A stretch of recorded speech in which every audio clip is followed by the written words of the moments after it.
اعوذ بالله من الشیطان الرجیم بسم الله الرحمن الرحیم. قدرمنو دوستانو، الله می قدرمنو خوشحال لره.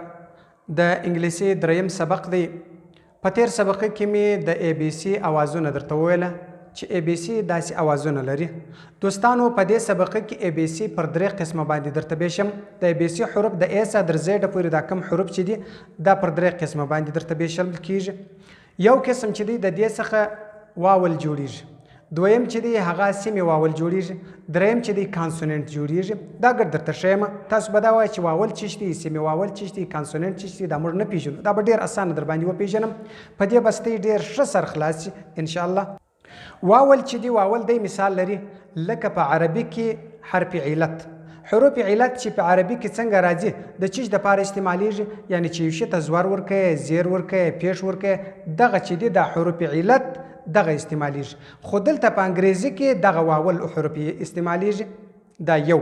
او دویم واول چې دی واول اواز لرونکي، هغه حروف چې اواز لري هغه ته واول ویل کیږي، چې اواز نه لري هغه ته کانسوننت ویل کیږي. هغه اواز نه لري، بالکل بې اوازه دي. واول اواز لرونکي او کانسوننت بې اوازه، هیڅ اواز نه لري. اواز بې اوازه څنګه مطلب؟ تا ما ته وویلې چې دغه شپږ حروف دي د دې دا اوازونه دي، ټولو ته دې اوازونه ورکړه. او اوس وایه چې بعضې کانسوننت اواز نه لري او بعضې اواز لري. دا دی اواز نه لري. دا کانسوننت حروف ګرد د کتار کښېږده، ګرد هر څو حروف چې کانسوننت دې راواخه سره کښېږده، یوه کلمه نسیجن جوړوی، یوه خبره نسیجن جوړوی، یوه جمله نسیجن جوړولی د دا ټولو حروف څخه. او چې واول دې په ګډ کې دا اواز لرونکي حروف دې په ګډ کله، بیا به د داسې کلمه جوړیږي، بیا به د داسې اواز لرونکی شی جوړیږي. نو واول چې دی هغه 15 حروف دي. دا ټول حروف څو وله؟ هغه 6 حروف وله. ټول د ای بی سی څخه د ای څخه در زیډه پورې دا حروف 6 حروف. نو په دې کې 15 حروف چې دي دا واول دي. واول معنا اواز لرونکي. اواز لرونکي حروف په دې کې 15 دانې دي. هغه کم 15 دي؟ هغه یوه ای ده، یوه ای ده، یو آی دی، یو او ده، یو یو ده. دا 15 حروف دي. دا 15 حروف دا د ما لیکل دي ورته ګوره. دا 15 حروف دې ته واول ویل کېږي. دا اواز لرونکي، دا اواز لري. او یو چې دی سیمې واول دي. سیمې واول 2 حرفه دي، یو وای دی، یو ډبلیو دی. ډبلیو وای. دا ډبلیو اوس ډېر نه استعمالېږي. دا ډبلیو چې دی دا اوس خلکو د استعمال څخه اچولی دی. یوازې وای چې دی هغه استعمالېږي. نو دا بیا نیم اواز لرونکي. سیمې واول یعنی نیم اواز لرونکي. پر اواز دا نه لري. اواز د دې دا نیمۍ دی. ګوره چې پر اواز لري هغه ته واول ویل کېږي، چې هغه نیمۍ اواز لري هغه ته سیمې واول ویل کېږي، چې اواز نه لري هغه ته کانسوننت ویل کېږي. د دغه حروف سماسه وه چې 15 حروف واول وه او یو حرف دغه سیمې واول دی. دا څو؟ دا 6. پاته 20 حروف. دا ټوله 20 حروف چې دي دا بې اوازه دي. دا اواز نه لري. دا 20 حروف په کتار ولګوه، د دې څخه یوه کلمه نه جوړېږي، د دې څخه یو لفظ نسې جوړوی، دې ته د هېڅ شي لفظ اواز نسې ورکولی. دا بس دا رقم دی. ګوره چې ته اوس غواړې مثال دا رقم دی. بورته ګوره ما بي وکښله، اکس مې وکښي، بي اکس مې وکښي، د دې څه هېڅ معنا نه خېږي. نه بي نه اکس یوه معنا نه لري. چې په مابین کې واول راواخه، یو حرف ور واچوه، یو حرف واول معنا او مې راواستل، او په میان کې ور واچوه. اوس ورته وګوره چې جوړ شو بوکس. بوکس یعنی صندوق، پیټۍ، هغې داسې معنا یې ورکړله. یوازې دا بي اکس د یوه معنا نه درلوده، هېڅ شي ته نوم نه ورکول کېدی. چې دا رقم دا کانسوننت حروف د دغه حروف سماسه وه چې یوه ای ده، یوه ای ده، یو آی دی، یو او ده، یو یو ده. د دا 15 حروف سماسه وه. او یو د سیمې واول حرف چې هغه وای دی د دې سماسه وه. دا نور حروف ټوله کتار کښېږده. دا ګډ کتار چې دی دا د یوه لفظ معنا نه لري. بې له دغه واوله، واول به په ګډه بیا به د دې څه لفظ جوړېږي. د دنیا ټول حروف راواخه، ټولې کلمې راواخه سره کښېږده. په هره کلمه کې به واول خامخا وي. یو واول به کې راغلی، دوه به کې راغلي، خامخا به کې راغلي. بې واوله لفظ، بې واوله کلمه نشته. دا خبره په دې کې ته نن دا وپېژندل ګوره چې حروف چې دي هغه د ای څخه در زیډه پورې دا ګرده پر 3 قسمه دي. 3 قسمه چې جوړ سوله. یو واول سوه، واول 15 حرفه ول هغه دي. او دویم کانسوننت سوه. کانسوننت چې دی هغه د 20 حرفه دي. لاندې ورته وګورئ. او دریم چې دی هغه سیمې واول دی، هغه حرف دی چې وای دی.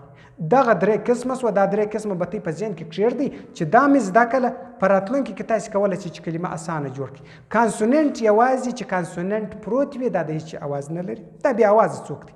یعنی دا یوه معنا په خپله نسي ورکولی. چې واول دې په ګډ کړي، دا واول دی چې دغه حرف یې راژوندی کړي، دا حرف ته اواز ورکړي، دا حرف ته معنا ورکړله. اوس چې دغه دا کانسوننت ګډ حروف سره پراته وي دا یوه معنا نه لري، بیا معنا حروف پراته دي.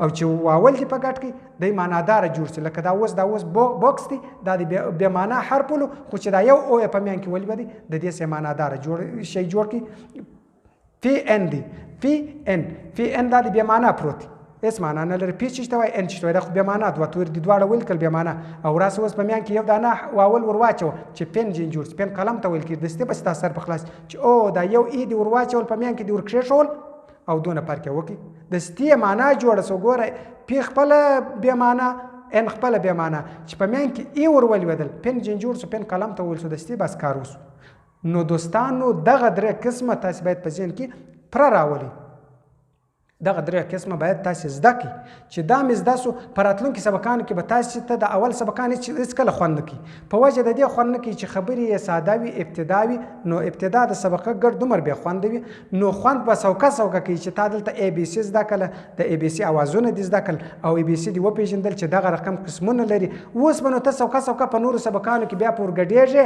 چې د دې حرف کم اواز راځي د دې حرف کم اواز راځي زه د یو چا نوم لیکم څنګه به ولیکم زه یو خط لیکم هغه به څنګه ولیکم دا دوه چې سره جوړ سو د دې څه چې جوړ سو و زموږ شته په پښتو کې ډېر داسې الفاظ ته چې په انګریزي کې هغه لفظ نشته نو هغه لفظ به څنګه لکه و څه د څه به څنګه جوړې و ژ د ژ به څنګه جوړې ژ د څنګه به جوړې شین دي څنګه د الفاظ چې دي دا ګرد په دغه حروف کې جوړېدلی شي نو تاسې سبقان ښه منظم زده کوئ انشاءالله که خدا کول په راتلونکي کې په دا سوکه کې در لسو سبقانو به کم وي ستاسې سبقان تاسې به انګریزي مکمل خط ویلی شي خوشحاله او قدرمن اوسئ دوستانو ویډیو د سره شیر کړئ په دا لایک باندې ستاسې هېڅ نه کېږي ما ته ګټه نه رسي ما در اوسه د دې ګټه خوړلې نه ده د دې بعد هم نسم خوړلی نه خورم نه دې ته زما ضرورت دی ستاسې په دا یو لایک زه خوشحاله کېږم په دې چې زه زما ملګري دا دي ناستې زما سبقان ګوري او ستاسې په شیرېدو چې نورو ته ورسېږي یو مسلمان یو بل ورور به د دې څه بې برخې په دې به برخمن شي د دې څه به څکه وکړي د دې څه به زده کړه وکړي خلک چا رقم خبرې کوي زموږ شتۍ دپاره چې دا زما جامه ده د دې جامې پر خلکو باندې خلک دا خپلې ګوتې چې تورې ګوتې پرا رقم یې پر موږ نو دا تورې ګوتې د دې را باندې موږ به د خپل پاک کالي د خپله جامه صفا کوو په خپله به یې صفا کوو خوشحال او قدرمن اوسئ السلام علیکم ورحمة الله وبرکاته